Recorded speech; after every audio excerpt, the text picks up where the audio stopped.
खुलुमबाय आङो सिबिरानि ब्रह्म एसबी बडो न्यूज चेनेलाव नोंथांमोनखौ आरोबावहाय बरायनानै लाबाय जाय बिथांमोना सानसेयारि खौरां नायनो मोजां मोनो बिथांमोना आंनि बे एसबी बडो न्यूज चेनेलखौ साबस्क्राइब खालामनानै लानो हागोन मानो होननानै बुङोबा बे चेनेलनि गेजेरजोंनो जोङो सानफ्रोमबो सानसेयारि खौरांखौ फोसावो राजखान्थि समाजखान्थि आरो गुबुन आयदानि सायाव जोङो बे चेनेलनि गेजेरजों थार खौरांखौ फोसावो नोंथाङा जुदि खौरां नायनो मोजां मोनोबा बे चेनेलखौ साबस्क्राइब खालामनानै लानो हागोन हाग्रामा महिलारि बिथाङा मैयानि सानाव बिटिसिनि सिइएमनि समायखिराखौ लाबाय जेराव बिथाङा समायखिरा लानायनि सिगां दतमानि थुलुंगाफुरियाव थानाय बड'फा उपेन्द्रनाथ ब्रह्मनि मांखरसालियाव बिबारजों मान बावहैदों बेनि उनाव देबरगावआव थानाय मुंख्लंफोरनि सिमेट्रियाव बिबारजों मान बावदों आरो बेनि उनाव बिटिसि सेक्रेटारियेटआव थानाय बड'फा उपेन्द्रनाथ ब्रह्मनि मुसुखायाव बिबारजों मान बावदों जायनाखि रायजो राजाफ्रा गोबां मदद होनानै बिपिएफ दोलोखौ बयनिख्रुइबो बांसिन आरो गोबां मासियाव देरहासार होदों बेनि थाखाय गासैबो रायजो राजाफोरनिसिम साबायखर बावो हाग्रामा महिलारिया जेरैबायदि मदद नांगौ बा सहाय नांगौ बेबायदिखौ जों होगोन होननानैबो बुंथियो आरो नोंथांमोननि जे जेंना बेखौ सुस्रांनायनि खामानिखौ मावगोन बेयाव जाहाथे आसाम सरकार आरो डक्टर हेमन्त बिश्व शर्माया मदद होयो बेनि थाखायबो खावलाय हाग्रामा महिलारि बिथाङा जेरैबायदि खोथा होदोंमोन बेबायदियैनो खामानिखौ मावगोन होननानै बुंथियो आरो बिटिसि जौगानायनि बेलायाव कमप्रमाइज खालामनो थाखाय जेब्लाबो थागथियारि होननानै बुंथिबावो जाहाथे आसामनि गिबि मन्थ्रिया बेयाव मदद होयो बेनि थाखाय खावलायो हाग्रामा महिलारि बिथाङा गासै हारि माहारिखौ जयैनो लानानै खामानि मावनो थाखाय थांखि दङ बिजेपि इउपिपिएल बिपिएफनि एमसिएलए इएम एमएलए एमपि बिथांमोन गासैखौबो जयैनो लानानै खामानि मावनो इच्छा दङ जुदि बिथांमोनहा मदद होयोबा बिटिसिआ जौगानाय फारसे थांगोन होननानैबो बुंथियो हाग्रामा महिलारिया इएम होनायनि बेलायाव बिथाङा बुंथिदों दि इएम आरो चिफ डिपुटि चिफ स्पिकार आरो डिपुटि स्पिकारखौ लाफानानै गासै सा-10नो होनाय जागोन जेराव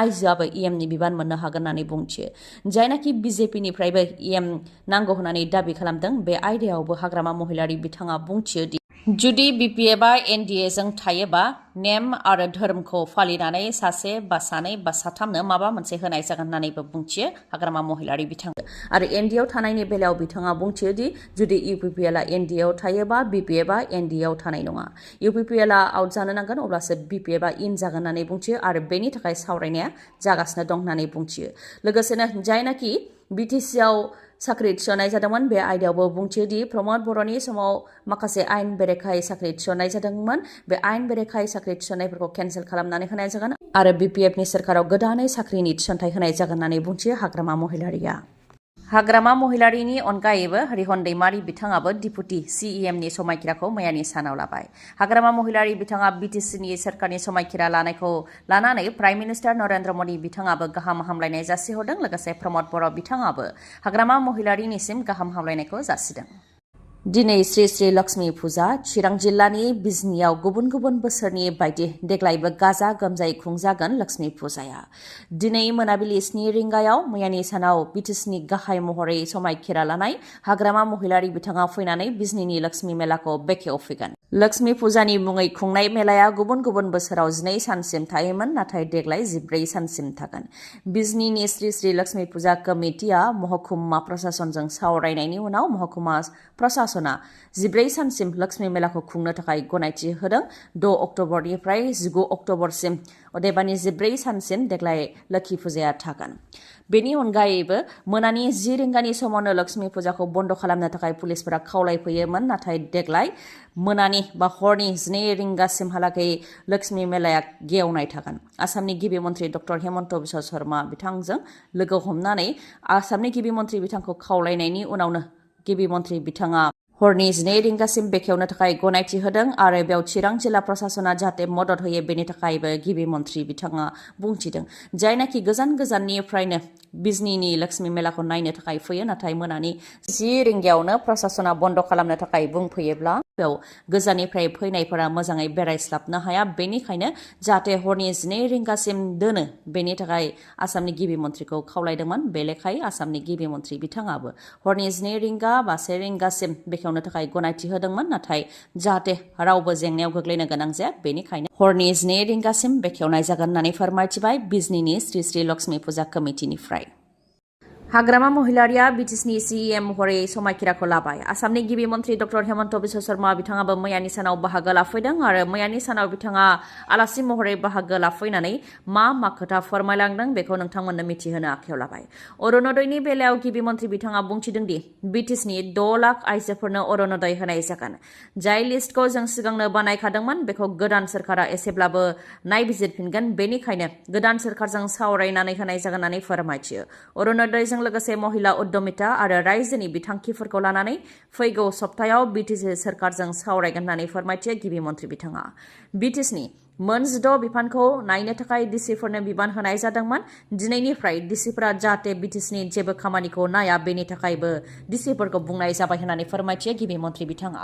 हा-हुनि बेलायावबो बुंथियो दि हाया बिटिसिनि आयदा, हा-हुनि गासै बिबाना बिटिसि सोरखारनि। बिटिसिनि सिङाव आसाम सोरखारा होस्रांनाय बा हानि पाट्टा होनाय खामानिफोराव मदद होनायनि अनगायै जों जेबो गुबुन मावा, बेयाव बिटिसिआनो थांखि लागोन आरो आसाम सोरखारनिया जेबो बिफाव गैया होननानै बुंथियो हेमन्त बिश्व शर्मा बिथाङा। साख्रि होनायनि बेलायावबो बिटिसिनि सेन्ट्रेल सिलेक्शन बर्डनि गासै बिबाना हाग्रामा महिलारिनि सायाव होननानै बुंथियो आरो 125 एमेन्डमेन्ट पास जायोब्लानो भिसिडिसिआव बिसायख'थि जागोन। नाथाय जेब्लासिम 125 एमेन्डमेन्टआ पास जाया अब्लासिम भिसिडिसिआ सिगांनि समाव जेरै दंमोन बेबायदियैनो थागोन होननानैबो फोरमायथियो। बिपिएफ आरो बिजेपिआ एनडिएआव जयैनो थागोन ना थाया बे बेलायावबो बिथाङा बुंथियो दि बिपिएफ आरो बिजेपिनि गेजेराव मदद होलायनायाव आंखाल जागोन होननानै आं साना आरो बिजेपिआ हाग्रामा महिलारिखौ बिटिसिआव सहाय खालामगोन आरो हाग्रामा महिलारियाबो बिजेपिखौ मदद खालामगोन बेखौ फोथायो होननानै बुंथियो गिबि मन्थ्रिया। हाग्रामा महिलारि आरो आंनि सोमोन्दोआ दिनैनि खोथा नङा। 2002 निफ्रायनो जोंनि गेजेराव मोजां सोमोन्दो दङ। आं राजखान्थिखौ जागायजेननायनिफ्रायनो हाग्रामा महिलारिखौ सिनायो होननानैबो फोरमायथियो। थांनाय 5 बोसोराव हाग्रामा महिलारिजों राजखान्थि भाबै सोमोन्दो गैयामोनब्लाबो गावारि सोमोन्दो दंमोन होननानै फोरमायथियो गिबि मन्थ्रि। आरो फैबाय थानाय 2026 मायथाइनि बिधान सभा बिसायख'थियाव बिपिएफ दोलोआ दि गोनांथार बिहोमा लागोन बेखौबो रोखायै फोरमायथियो गिबि मन्त्रि डक्टर हेमन्त बिश्व शर्मा बिथाङा।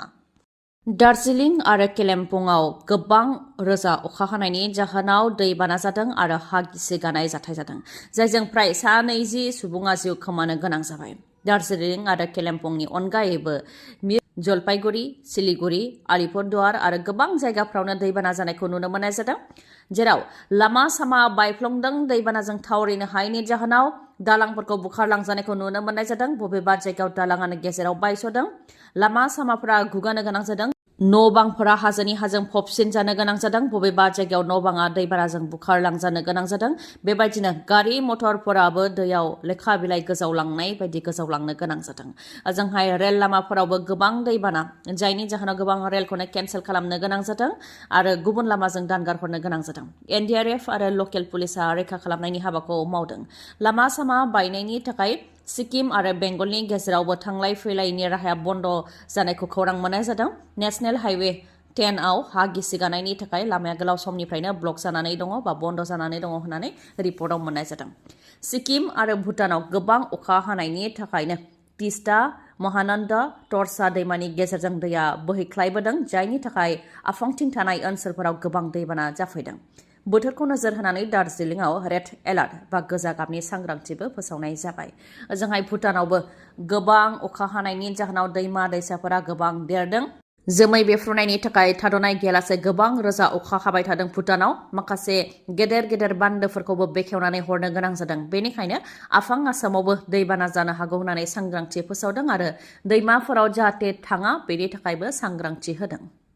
बिपिएफ दोलोखौ जुदि एनडिएआव लाफानो लुबैयोबा माखासे कन्डिशनफोरखौ बिजेपिआ फालिनो नांगोन होननानै बिपिएफ दोलोनि गाहाय हाग्रामा महिलारिया बिजेपिनो माखासे कन्डिशन होदोंमोन।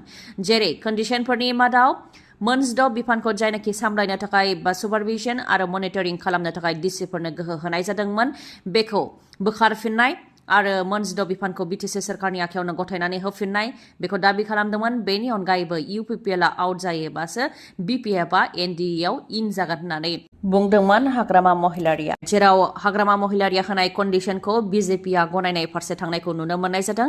जायनाखि आसामनि गिबि मन्त्रि डक्टर हेमन्त बिश्व शर्मा बिथाङाबो मैयानि सानाव समायखिरा लानाय हाबाफारियाव बाहागो लादोंमोन। बेयाव बाहागो लानानै बिथाङा मोनजिद' बिफानखौ जायनाखि डिसिनो सामलायनो थाखाय बिबान होनाय जादोंमोन बेखौ बोखारफिननो थाखाय बा डिसिफ्रा जाहाथे बिटिसिनि खामानिफ्राव जेबो नाया बेनि थाखाय गिबि मन्थ्रि बिथाङा मैयानि सानाव बुंथिदों। बेनि अनगायैबो UPPL आउट BPF इन बे बेलायावबो सावरायगोन होननानै इसारा होनायखौ नुनो मोननाय जादों।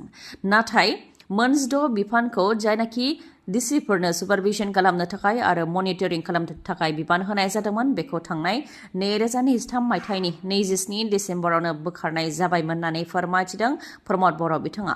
बिटिसिनि मोनजिद' बिफानखौ जाहाथे डिसिफ्रा सुपारभिजन आरो मनिटरिं खालामा बेनि थाखाय गिबि मन्थ्रि डक्टर हेमन्त बिश्व शर्माया मैयानि सानाव बुंनायनि उनावनो प्रमद बर' बिथाङाबो लोगो लोगो गावनि फेसबुक पेजआव पस्ट होदों, जेराव 2023 मायथाइनि 27 डिसेम्बरावनो बेखौ बोखारनाय जाबायमोन होननानै फोरमायथिदों आरो मोनसे अर्डारखौबो पस्ट होदों बिथाङा। 4 जुन 2021आव बिटिसिनि मोनजिद' बिफाननि बिथांखिफोरखौ नोजोर लाखिनो थाखाय डिसिफोरनो बिबान होनाय जादोंमोन, नाथाय बेखौ 2023 मायथाइनि 27 डिसेम्बरावनो बोखारनाय जादों होननानै प्रमद बर' बिथाङा पस्ट फोसावदों। मोनजिद' बिफाननि मादाव agriculture, sericulture, education, fisheries, panchayat and rural development, health and family welfare, public health engineering, social welfare, urban development, land revenue and disaster management, food and civil supply आरो माखासे गासै मोनजिद' बिफान। हाग्रानि मैदेरनि गाग्लोबनायाव फिन सासे सुबुंनि जिउ खहा। हाग्रानि मैदेरनि गाग्लोबनायाव 46 बोसोर बैसोनि हरेश्वर दासआ जिउ खोमानो गोनां जादों। उदालगुरि जिल्लानि डिमाकुसि पुलिस थानानि सिङाव थानाय 2 नं बामनजुलिनि थागिबि 46 बोसोर बैसोनि हरेश्वर दासआ फोरमायथिनाय बायदिब्ला कालिंदुवार हाग्रानिफ्राय मैदेरा आदार नागिरनानै ओंखारख्लायबोदोंमोन। बेनि उनाव बामनजुलि साहा बागानाव मासे मैदेरा थाथ'लांदोंमोन। बेयावनो हरेश्वर दास आरो हाग्रानि मैदेरनि गेजेराव मोखांजों मोखां जादों, जेराव हाग्रानि मैदेरा हरेश्वर दासनि सायाव गाज्रि गाग्लोबदों, जायजों हरेश्वर दासआ जायगायावनो जिउ खोमानो गोनां जादों। जाथाय जानायनि उनाव हाग्रा बिफाननो खौरां हरनाय जादों आरो हाग्रा बिफाननियाबो नुजाथि फैनानै गोथै देहाखौ पस्टमर्टमनि थाखाय दैखांनानै लानानै थांनायखौ रिपर्टआव मोननाय जादों। खौरांखौ जोबजासे खोनासंनायनि थाखाय गोजोन्थों। उननि समाव आरोबाव जों बेबायदिनो लोगो मोनफिनबावगोन।